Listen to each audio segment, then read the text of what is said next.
Published by Sierra Entertainment and developed by Chrome Studios, The Legend of Spyro The Eternal Light is a peculiar one. Initially, I was turned off by the bad reviews, but to be honest, I don't think it's all that bad and kind of improves over A New Beginning in some aspects. A New Beginning was repetitive in presentation and gameplay, but The Eternal Night improves in some ways even while being more of the same. I'm not saying that I hate A New Beginning, but I just thought it was okay, and at best it had a lot of promise, but it didn't quite reach its full potential. So, does The Eternal Night improve over this A New Beginning? Or is it, like all the critics say, a load of shit? Spyro has been having a lot of disturbing dreams, and he quickly learns from Sparks that Cinder has run off from the Dragon Temple, and that's where our adventure begins. So, the first thing that I'll say is, what the hell happened to Sparks' old voice actor? I mean, it's not that David Spade was any good or anything like that, but Billy West is just so insufferable. Like, just look at some of these jokes. Finally get some sleep around here. Like, I've been only sort of half sleeping with one eye open for weeks now. Quiet. We mustn't wake them. What? I can't hear you over all this snoring. I almost feel like Sparks' sole purpose in this game is just to tell jokes. Sometimes he does have his moments. We don't need him to take out this book. I pity the fool that messes with us. Welcome to the wild earth. However, most of the time, he falls flat. So Cinder announces to Spyro that she no longer feels like she is worthy to remain at the Dragon Temple after what she had done in A New Beginning. After Spyro watches her leave, he collapses to the ground in a deep slumber.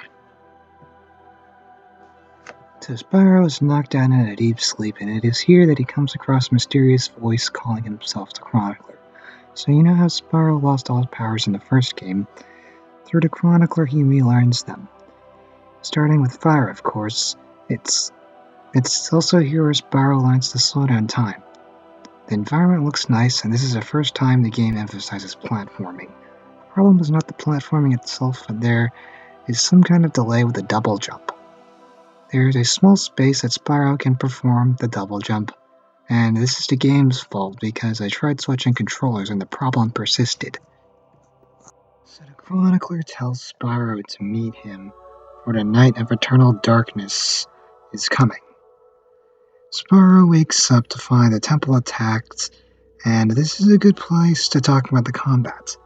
Eternal Night's combat is cathartic and punchy. However, one thing that separates this one from the other is the damned difficulty.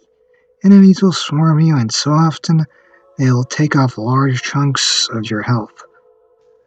More often than not, they will hit you out of your combo, and sometimes they won't even stagger. Once the attack is over, the dragons gather around, and Spyro informs them of his visions. Nidus connects the dot and warns that the eternal night was coming based on how the celestial moons were about to eclipse. He sends out each of the 3 dragon elders on tasks, while Spyro must seek out the Chronicler and find Cinder.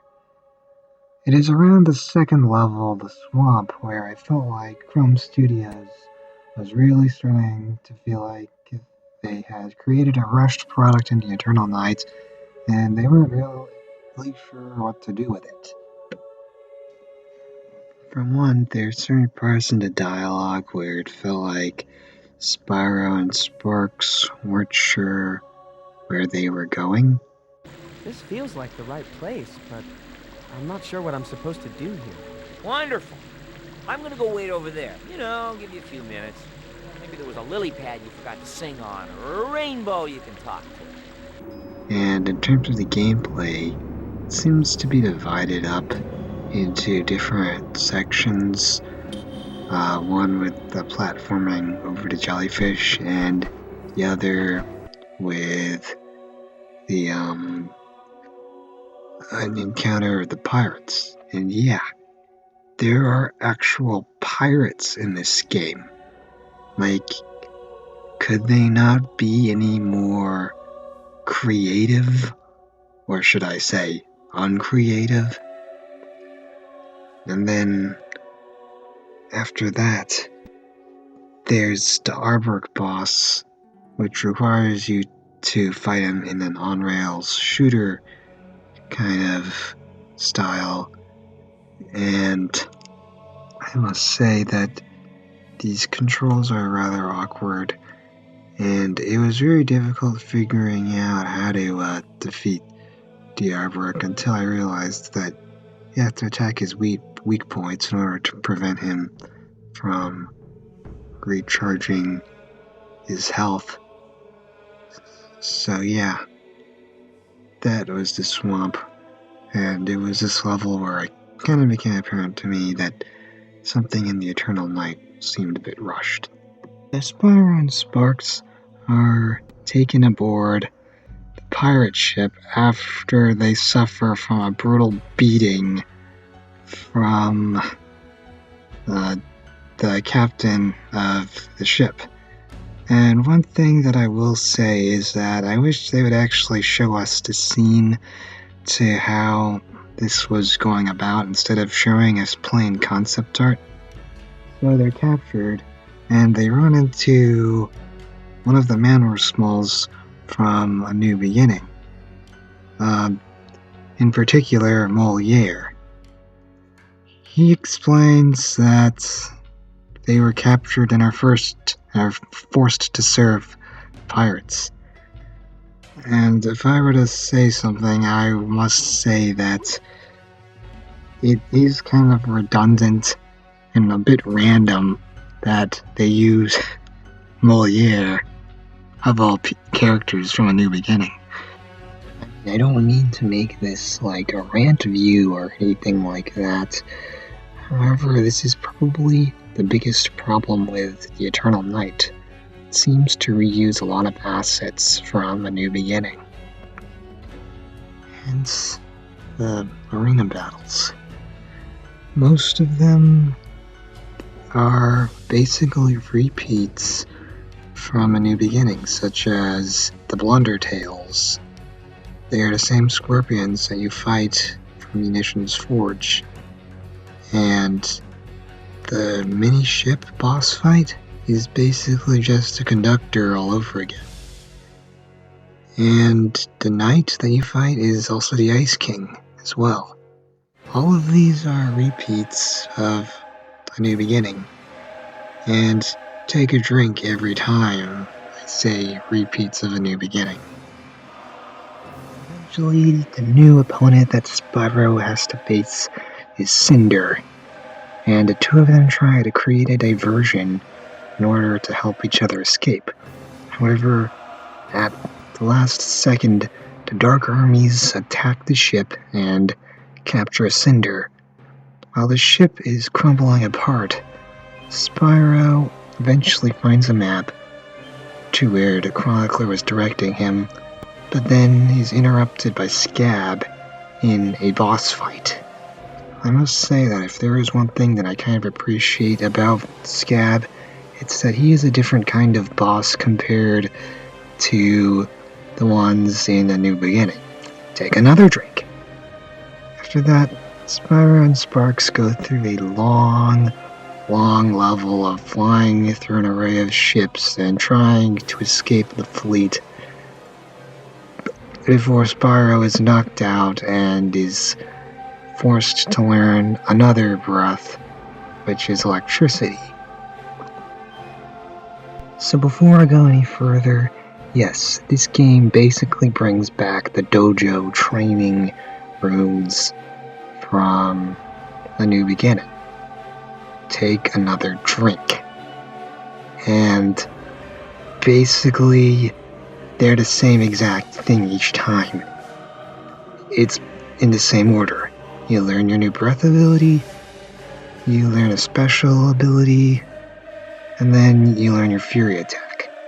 It's basically, the same order over and over and over again, except the only difference between this and the dojo training room from A New Beginning is that it at least looks nice, and it kind of plays like a level, too. In this vision, Spyro learns that Gaul plans to use Cinder to turn her back into evil black dragon that she once was. And soon, Spyro wakes up to find himself in the Celestial Caves, the area where the Chronicler had instructed him to come to. There are 4 different rooms representing the different elemental breaths that you learned along the way. Here I think is a good time to talk about the length and pacing of the levels.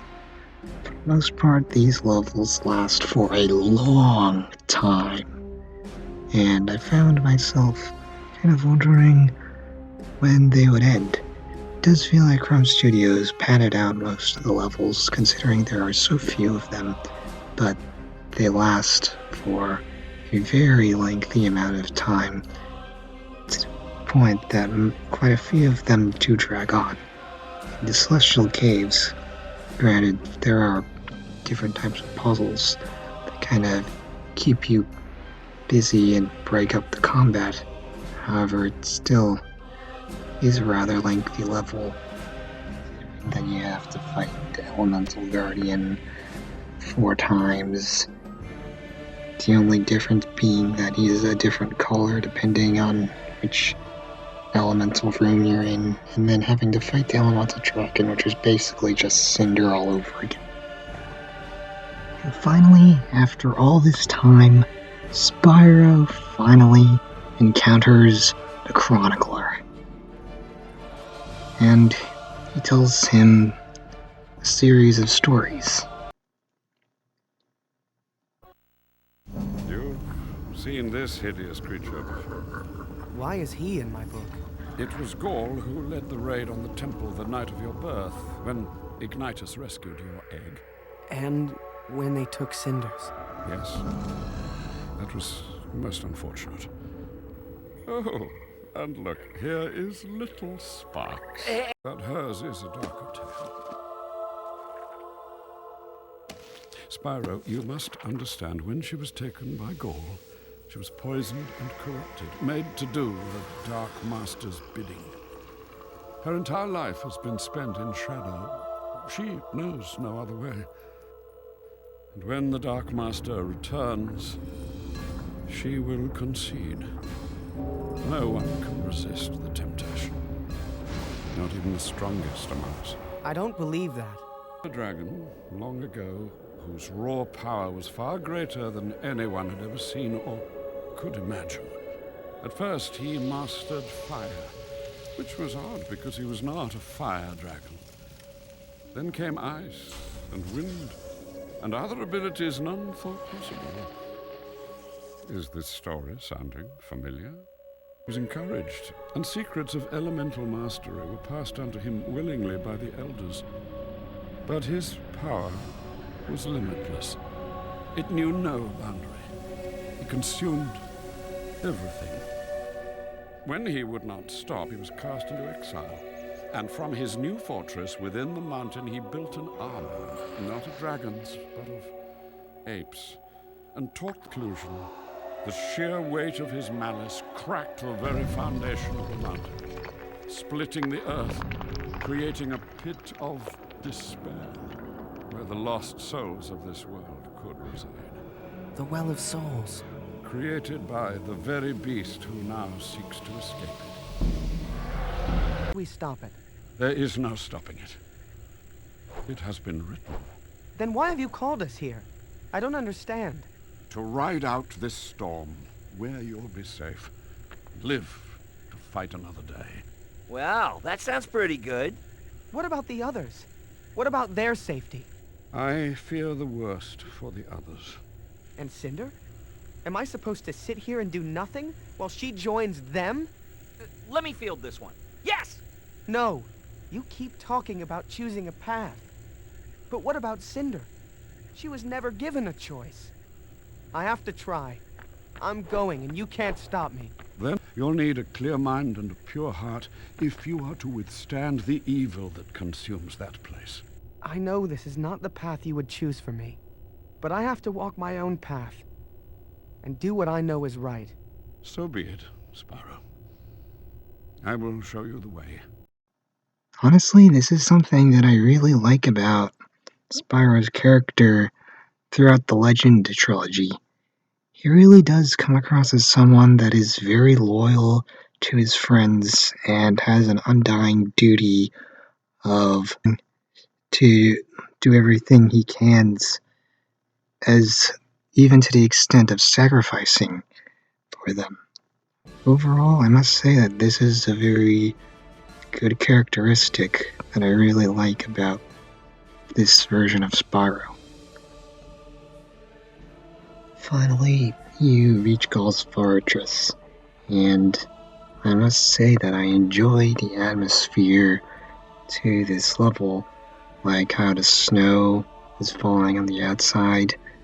However, other than that, this is probably the most drawn out and annoying level in the entire game. I guess they made it like this because it's like the last level and it's cumulative and stuff. However, I can make an entire death montage for all the times that I died in this level. But I won't. That would be rather generic of me. Finally, make it to the final boss fight with Gall, and it's probably 10 times worse than anything else that was faced in the level. He takes away all of your elemental powers, so you're forced to go with melee, and his pounce attack kills you in one hit. I can't count how many times I had to start the fight over and listen to this quick piano tune in the beginning of the cutscene.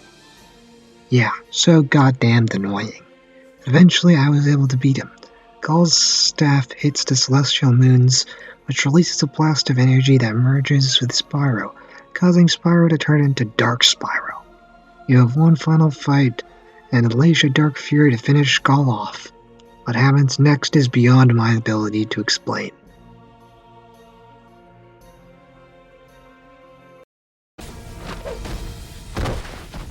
Spyro? What have I done? You're okay, Spyro. You're with friends. I'm sorry. I couldn't stop.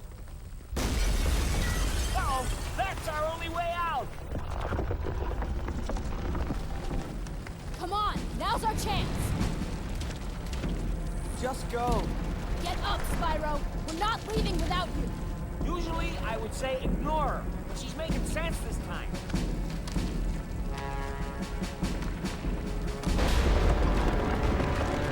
Oh no, we're trapped. He walked into the Wall of Souls thinking that he could stop the ultimate evil of the Dark Master and save his friend, only to fail. Truly a tragedy indeed. But by preserving himself, he is able to give hope that he will rise to fight again when the time is right. I like this ending. It almost allows me to overcome all the other flaws with the game. Yes, the game is too difficult. Yes, Sparks feels like he's misplaced and shouldn't be here telling jokes in a dark story. Yes, the levels are way too long. But it all comes to a closure at the Well of Souls, where the walls are crumbling around our hero, almost like a symbol of the failure he had to endure. But it all comes down to the question, do I think that the Eternal Nine is better than what the critics say? Yes, I think it is better than the game critics' statements. Stinkhead game journalists! It even improves over New Beginning, in a couple areas like the story not feeling as formulaic, Under breath abilities, feeling more varied. Definitely not amazing, but still an okay game. This was Dev Reviews, and I hope you liked The Legend of Spyro. Wait. There's another one?